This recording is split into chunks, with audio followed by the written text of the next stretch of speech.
Ayan, marami ba kayong natutuhan? Grade 9 matatag?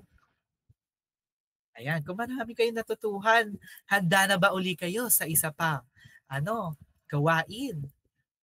Dito mas mapapalalim ninyo yung inyong kaalaman tungkol sa paano makakaiwas at paano makakatugon sa karahasan. Ayan, sineset up ko lamang yung ating breakout rooms na hatiin kayo sa dalawang pangkat.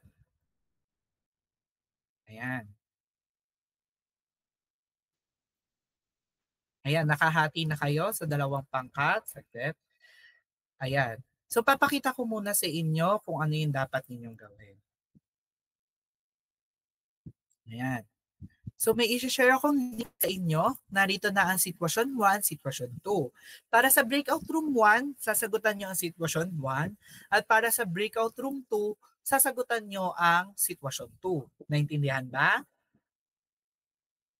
Ayan, kung naintindihan naman, mabuti. Mamaya, isasend ko rin sa inyo yung link na ito. Ayan, send ko muna ang link na yan para ma-access ninyo. Ayan, sandali lamang. Ayan. Habang ina-access ninyo yung ating website, punta na tayo sa rubrics ang gawain natin. Ito, nandun din iyon sa loob ng website natin. Ito kung paano ko kayo mamarkahan. Ito ay magiging isang gabay sa akin kung paano ko kayo mamarkahan doon sa inyong ginawa. Ayan, naintindihan ba? Grade 9 matatag, heart react tayo kung naintindihan natin. Ayan, na-access na rin ba yung link natin? Wala tayong problema? Bago ko kayo iwan sa breakout rooms ninyo. Ayan, sige, kung na-access na, meron lamang kayong 2 minuto ha para sagutan ito. Ayan, open ko na yung rooms. Ayan, maraming salamat at kita-kita tayo mamaya.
Ayan, maraming salamat. Naririto na ba ang lahat? Ayan, huwag kalimutan i-open ang camera natin ha. Okay lang naman kahit hindi nyo natapos. Ngayon, magkaroon lang tayo ng konting presentasyon. Para sa pangkat 1 o pangkat 1, sino ang gusto mag-present sa inyo? Kahit isang representatibo lamang at sandalian lamang ito. Kahit ano lang yung sagot ninyo. Kahit keywords lang. O sige, Miguel. Para sa unang sitwasyon po, teacher, ang pinakita po na karahasan sa sitwasyon ay physical na karahasan po. Lahat na po ba na Opo.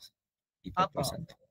Yung sa mga hakbang naman po is sinamahan niya po yung kaibigan niya pauwi para hindi na po raw siya masaktan. Tapos sa panghuli naman po, ang gagawin po namin para makaiwas po sa karahasan ay manghihingi po kami ng tulong para po hindi na maulit. Ayun, mabuti ano. Dapat talaga manghingi tayo ng tulong katulad nga dun sa kanina nating tinalakay.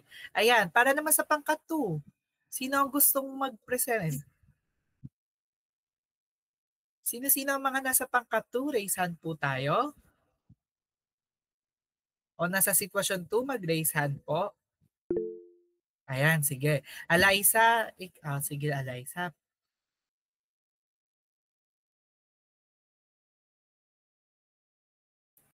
Eliza, nais mo bang mag-present ng inyong kasagutan? Okay lang po ba sa ano po muna, sa ibang kapapangkat po muna? Medyo Okay, mainit sige. po kasi dito. Sige lang. Maxine, baka gusto mo mag-present, Maxine. Sige po, teacher, ako na lang po. Sa sitwasyon 2, dahil nga parang sigawan yung karahasan na pinapakita sa tahanan. Yung karahasan na pinapakita daw dito sa sitwasyon na to ay yung psychological na karahasan, hindi pala po karanasan, karahasan dahil tinatarget nito yung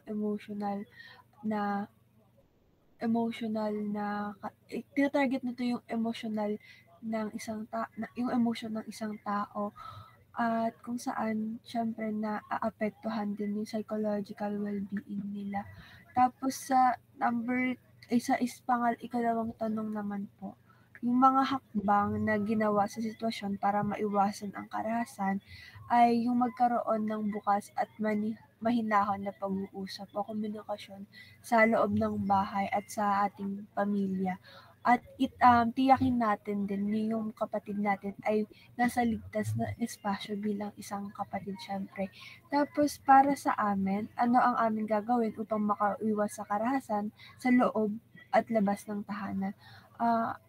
Hindi po namin nalagay yung sagot pero sagutin na lang din namin on behalf of our group na upang makaiwas sa karahasan, dapat ang bawat tao ay maging maunawain sa isa't isa at magkaroon din ng empathy sa bawat isa para nagkakaintindihan hindi lang sa komunikasyon, sa maayos na komunikasyon, pati sa maayos din na gawin. Ayun po.